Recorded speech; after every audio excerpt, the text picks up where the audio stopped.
আজকের এই গোলাপ চারাটা থেকে গাছ করা শেখাবো চলো। তার আগে বলি দিই, কেমন আছো তোমরা সবাই? আমি তো খুবই ভালো আছি।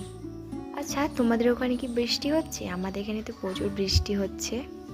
চলো, ফার্স্টে তোমরা যখনই গোলাপের চারা করার চেষ্টা করবে, একটা ম্যাচিউর ডাল নিয়ে নেবে, যেমন আমি এখানে নিয়েছি। ডালগুলোকে নিচে সুন্দর করে কেটে নেবে, যেমন আমি কেটে নিচ্ছি এখানে। আর সবসময় খেয়াল রাখবে পচা অংশগুলো একদমই কেটে দেবে।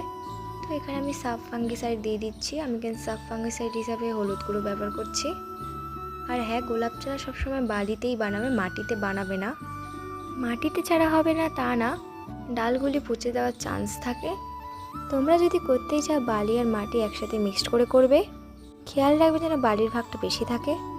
চলো, তোমাদের সাথে কথা বলতে বলতে আমার অর্ধেক গাছ বসানো হয়ে গিয়েছে। তো আমার এখানে গোলাপের ডালগুলো বসানো কমপ্লিট। এখানে পরিমাণ মতন জল দিয়ে দিচ্ছি। আজকের আসি, নেক্সট ভিডিও দেখাবো। বাই।